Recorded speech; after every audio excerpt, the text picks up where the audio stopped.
Hi friends, जय जगन्नाथ। आपण मानक मो चैनल को बहुत बहुत स्वागत। मु आज आणिक आसी लाउ चकुली। आपण लाउ रे विभिन्न प्रकार आइटम खाइथिबे, तो मु आज आनी लाउ चकुली। तो प्लीज चलो देखा। मु गोटे लाउ नहीं सेटा काटिक नहीं सेटा प्राय 300 ग्राम हम। यही ग्लास रे मु 1.5 ग्लास चावल नहीं अरुआ चावल ताको 2 ରୁ 3 घंटा बतुरे देछि। एठी लाउ काटिक रखी जो छोट खंडटा नहीं से काटिक रखी से गोटे हाफ कप पानी दे से लाउटा को मुझे सिझे देती। ये देखो चाउल को भल भाव परिष्कार धोई छाणी देती से जो लाउ ताको सिझे सेटा को एबे से मिसेदेली। आपन चाहिए से नड़िया फाड़े भी कोरिकी दे पारे। देखो मुझे ग्राइंडिंग कर देती एमती रही। यहाँ पिठाटा बहुत सॉफ्ट हुए। ये हाफ चामच लुण पकेली। आपन देखिकी जहाँ आपन स्वाद अनुसार पकेबे। लुण पकई ए गोलैदेली। गोलैकी अधा घंटा रू 40 मिनट मुझे रेस्ट करने छाड़देली। तापर देखो मुझे तावा बसैली। तावा गरम हो गलानी। से अल्प टिके तेल मारदे तापर मु गोटे चामच से आणरू देली। यहाँ जेहेतु नड़िया पड़ी लाउ पड़ी सॉरी मु नड़िया पकईनी, आपन चाहिए पकई पारे। लाउ पड़ी सेटा पिठाटा टे सॉफ्ट हुए। देखो यहाँ यहाँ हो आसलानी। मुझे गोटे चामच तेल पकईदेली। ता ऊपर भी हाफ चामच तेल पकई देछि। एबे आमे से पिठाटा को धीरे धीरे करी ता साइड रू छड़ेकी ताको लेउटे देबा। ए पिठाटा खाया पे बहुत भल लागे। आटा जेकोसी तरकारी भी खाई पारे आपण।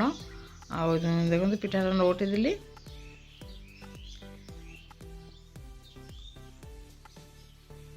ता ऊपर मु आउ हाफ चामच तेल दे दूची। एटा टिके कुरकुरे हवाई कि एटा बहुत भल लगे। आ पिठाटा पतला भी अच्छी, सॉफ्ट भी लगे।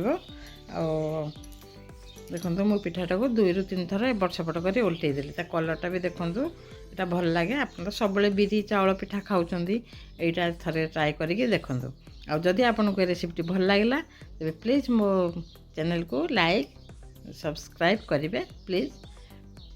देखो पिठाटा ये पतला है। ये पिठाटा हो गलानी। आटा गरम गरम खाइला गोटे भल लगे। देखो पिठाटा हो गला। मु आउ गोटे पिठा कर देखुची। आउ ए तेल पकेबेनी। जो प्रथम पिठाटा जो तेल थिला से तेल रे एबे पकेबे, कारण सेटा टिके सॉफ्ट थाए। आणटा एटा टिके चामच रे उठी आसे। एतपई देखो धीरे धीरे करिकी ताको देबे। स्लो रू मीडियम रे देबे, हाई रे देबेनी, सेटा तळ लागी जिवो। देखो पिठा ही आसलानी। से आउ गोटे चामच तेल देदेली। अपन पिठा पूर्वर तेल पकेबे ना। पूर्व पिठार जो तेल थी से आप पकेबे। तापर गोटे चामच तेल गोटे हो आपको जमी लगे जी तेल पकेवा कथा आप पकेबे। कि फास्ट जब तेल पकईकी आण पकेले ताले सेटा गोटे हो माने चामच लगे भल हेनी। देखो यहाँ भी हो आसलानी। यहाँ को मुझे नौटे देली। एपट सेपट कर 3-4 थर आप पिठाटा को लेउटे देवे। लेउटे लेउटे करी तेल टे मारिदेवे, भल हम। देखो ये पतला मुझे पिठाटा। देखो जानीपे मुझे देखा जानीपे के सॉफ्ट अच्छी पिठाटा। आपन भी एमती घरे बनातु। आदि आपको भल लगे निश्चिंत तो भल लगे। आपन लाइक शेयर करेंगे, सब्सक्राइब भी करेंगे। देखो मो पिठाटा हो गला।